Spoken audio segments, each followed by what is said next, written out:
एक ऐसी कंट्री जो आपको वेरी फर्स्ट डे से वर्क राइट्स देती है, वो भी 25 hours per week.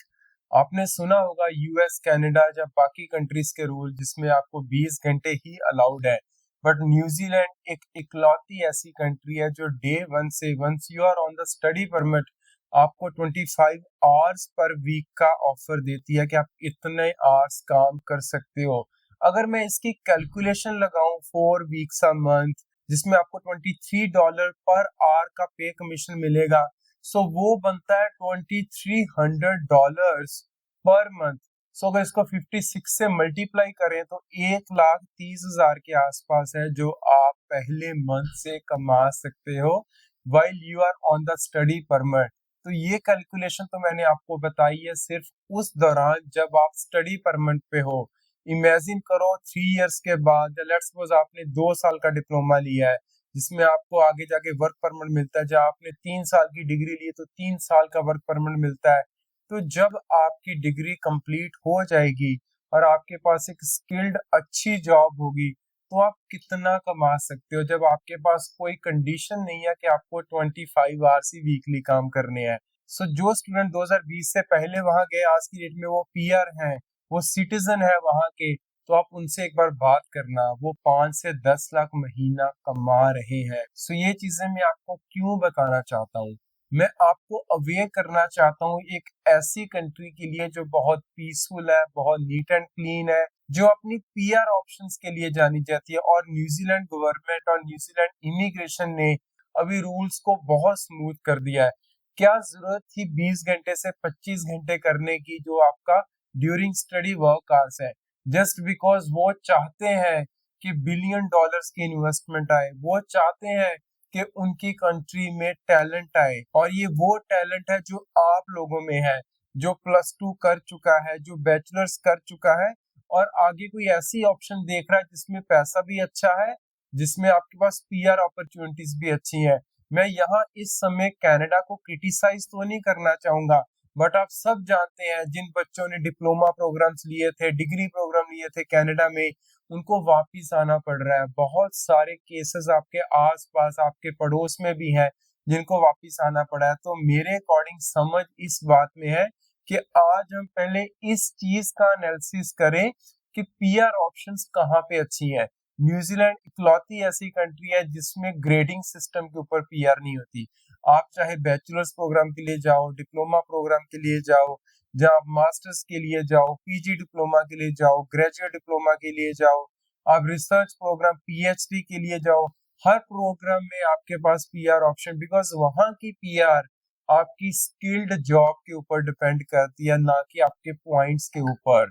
Let's suppose आपने ग्रीन कोर्स लिया है, और उस ग्रीन कोर्स में, जिसको हम हेल्थ केयर प्रोग्राम बोलेंगे, या इंजीनियरिंग प्रोग्राम बोलेंगे, आईटी प्रोग्राम बोलेंगे, अर्ली चाइल्डहुड एजुकेशन प्रोग्राम बोलेंगे, आपने ऐसा कोई प्रोग्राम लिया, ऐसा कोर्स लिया है जिसमें आपको स्किल्ड जॉब मिलेगी, और स्किल्ड जॉब के बेसिस के ऊपर ही आपकी पीआर होगी। मैंने तो ऐसा कोई नहीं सुना, जो आपने भी नहीं सुना होगा, कोई न्यूजीलैंड से वापस आया हो। सो एक ऐसी कंट्री जो आपको अच्छे वर्क राइट्स देती है, एक ऐसी कंट्री जो आपको अच्छे पीआर राइट्स देती है, एक ऐसी कंट्री जिसमें आपको वीजा लगने तक सिर्फ 45,000 पे करने हैं। यहाँ कनाडा की तरह कोई जीआईसी नहीं है, या जर्मनी की तरह कोई ब्लॉक अकाउंट नहीं है, या यूके की तरह आपको बहुत सारे पैसे पहले पे करने की जरूरत नहीं है। सो न्यूजीलैंड में आप 45,000 की इन्वेस्टमेंट के साथ वीजा ले सकते हैं, बिकॉज आपको जितनी भी ट्यूशन फी है, लेट्स सपोज आपकी 1 साल की 15 लाख बनती है, वो आपको वीजा के बाद पे करनी है। आपका मेडिकल तक, आपकी पुलिस क्लियरेंस तक, ये सब चीजें वीजा लगने के बाद का सिनेरियो है। सो अभी आपको करना क्या है, आपको आईबीटी ओवरसीज विजिट करना है, मुझे मिलना है, मनवीर सर को मिलना है, या और भी हमारी जो ब्रांचेस है वहाँ पे डेडिकेट काउंसलर को मिलना है, अपनी प्रोफाइल उनके आगे रखें, उनको बोलना है कि आप मेरी असेसमेंट करके बताइए क्या मैं न्यूजीलैंड के लिए एलिजिबल हूँ कि नहीं। द मोमेंट आई से एलिजिबल हूँ कि नहीं, इसमें इम्पोर्टेंट फैक्टर रहता है आपके 12th और बैचलर्स के मार्क्स। और मैं ऐसी बात नहीं कराऊंगा आपको 90% या 99% चाहिए। अगर आपने 12th में 55% लिए हैं और आपके 6 बैंड्स हैं, आपने बैचलर्स में 60% लिए हैं तो आप एलिजिबल हो। बट एक ऐसी चीज है जो आपको इन एलिजिबल भी कर सकती है, that I am talking about your financial proof.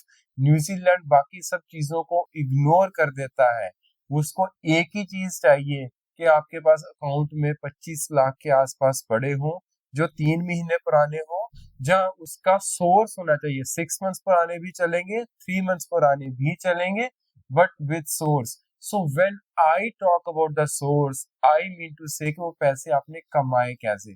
मान लीजिए आपके फादर की गवर्नमेंट जॉब है, उनके पास प्रोविडेंट फंड में पैसा पड़ा, वो चल जाएगा, उनको सेविंग में डालना होगा। आपके पास म्यूचुअल फंड्स के पैसे पड़े, वो चल जाएंगे, उसको सेविंग में लेके आना पड़ेगा। आपने कोई प्रॉपर्टी सेल की है, वहां से 30-40 लाख आपके पास आया, वो चल जाएगा। तो इसमें ऐसा नहीं है कि पैसे बहुत पुराने चाहिए, सिर्फ 3 महीने पुराने पैसे चाहिए और उसका सोर्स चाहिए। तो मैं ऐसा समझूंगा ये ऑस्ट्रेलिया की तरह इतना स्ट्रिक्ट नहीं है, ये आसान है, इजी है और 45,000 में वीजा मिलता है। एंड यस, आपके माइंड में क्वेश्चन आ रहा होगा कि मेरा स्पाउस क्या मेरे साथ जा सकता है, मेरा हस्बैंड क्या मेरे बच्चे भी मेरे साथ जा सकते हैं? यस, डेफिनेटली वो जा सकते हैं, बट उसके लिए आपका यहाँ पे बैचलर्स होना जरूरी है।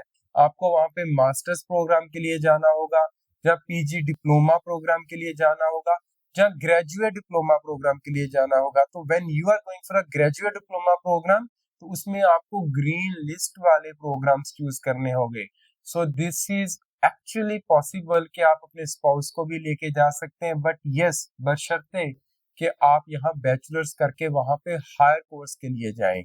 And last thing, who can sponsor. मैंने जब बात की कि आप पीएफ के पैसे दिखा सकते हो, आप फिक्स्ड डिपॉजिट वाले, म्यूचुअल फंड्स वाले, प्रॉपर्टी सेल वाले, तो किसके पैसे?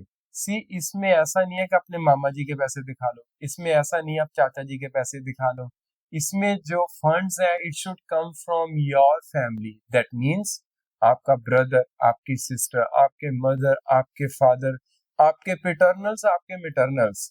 सो पैटर्नल मिटर्नल्स का मतलब कि आपके नाना नानी जी, आपके दादा दादी जी, आपकी फैमिली, आपके मदर फादर ब्रदर सिस्टर, उन सबके मिला के भी अगर 25 लाख पुराने पड़े हैं तो भी आप एलिजिबल हो न्यूजीलैंड स्टडी वीजा के लिए। सो अगर आप एक ऐसी ऑप्शन देखना चाहते हैं जिसमें आपका फ्यूचर सिक्योर रहे, आपको अच्छा पैसा भी मिले, आपके पास पीआर अपॉर्चुनिटीज हो, तो न्यूजीलैंड से बेटर ऑप्शन अभी कोई नहीं है। So without wasting any more time, आज ही आईबीटी ओवरसीज विजिट करो और अपने न्यूजीलैंड जाने के सपने को साकार करो। धन्यवाद।